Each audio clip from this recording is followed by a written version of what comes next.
the rusty orange fur, a splash of wildfire against the gray concrete. That was me.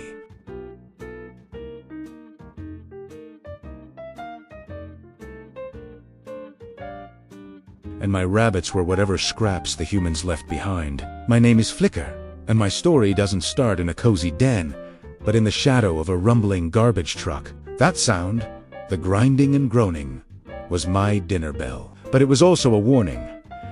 Tonight, the humans were late. Hunger gnawed at my belly, a sharp, insistent pain. I crept along the line of overflowing bins, my paws silent on the pavement. The air was thick with the smell of discarded food, a symphony of temptation. I found it a half-eaten pizza, still in its box. Jackpot. Just as my teeth sank into the cheesy crust, a blinding light flooded the alley. A door slammed open. A deep voice boomed, "Get out of here, you pest!" I dropped my prize, my heart hammering against my ribs, and The pizza was gone, but the lesson was learned. Humans were unpredictable, a mix of bounty and danger. The next few weeks were a blur of close calls. I learned to read the rhythm of the neighborhood, the morning rush of cars, the afternoon quiet when the children were at school, the evening glow of television screens. I became a master of shadows, a ghost in the twilight. My favorite hunting ground was the park at the edge of the suburb. It was a bridge between my world and theirs. One evening, I spotted a family having a picnic. The smell of grilled chicken was intoxicating. They were laughing, distracted. I saw my chance. Crouching low, I moved through the bushes. My eyes locked on a piece of chicken that had fallen near their blanket. Inch by inch, I closed the distance. My muscles tensed, ready to spring. Then, a small human, a little girl with bright yellow boots, turned and saw me. Her eyes went wide, but she didn't scream. She just watched. Her father followed her gaze.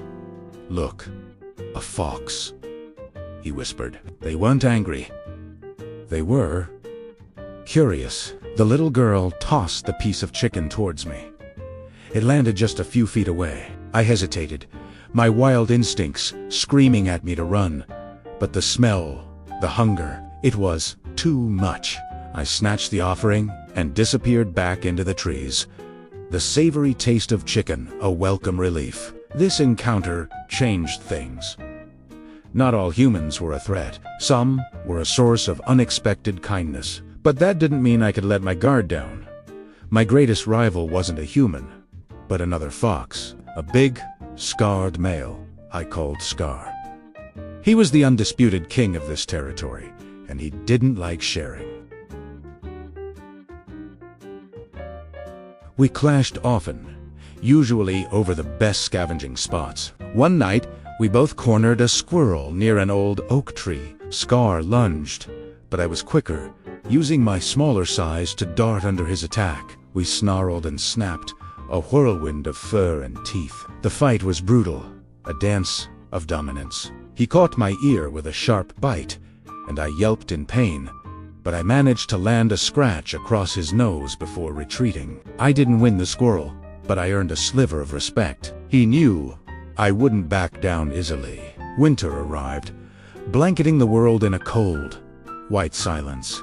Food became scarce. The garbage bins were frozen shut, and the easy pickings were gone. My ribs started to show, and a desperate chill seeped into my bones.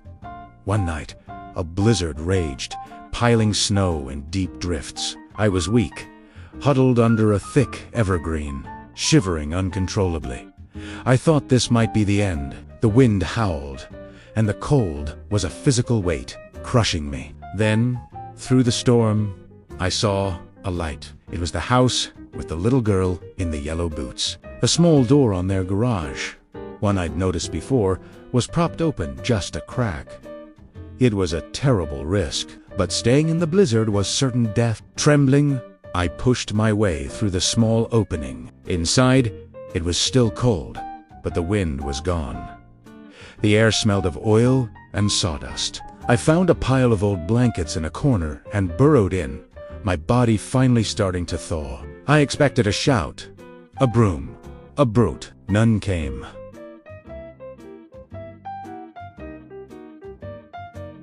When I woke, the storm had passed. Sunlight streamed through a high window. Near the blankets, there was a bowl with water, and next to it, some pieces of dry pet food. My heart leaped. It was from them. They knew I was here. They had helped me. I ate greedily, the dry kibble tasting like the finest meal I'd ever had. I stayed in the garage for 2 more days, recovering my strength, the family leaving food and water for me each morning. They never tried to approach me, never tried to trap me.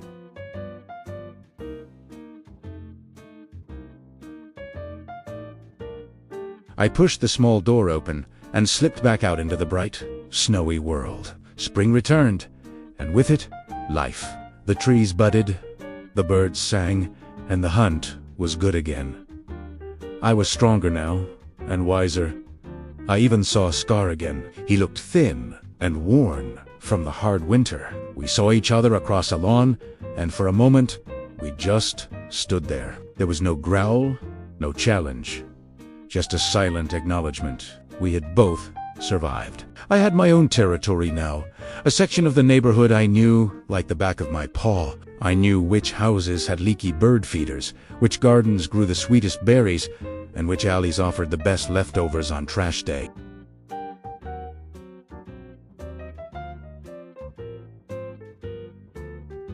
She was in her yard, playing. She saw me, and a slow smile spread across her face. She didn't run towards me, didn't shout. She just raised her hand and gave a small wave. I watched her for a moment, then dipped my head in a gesture I hoped she understood.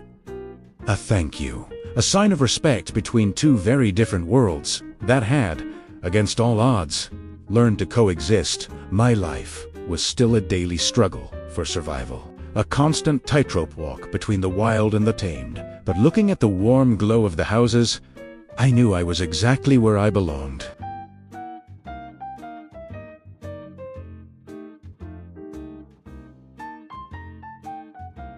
Thanks for watching, and don't forget to follow 4 more stories from the wild side of your own backyard.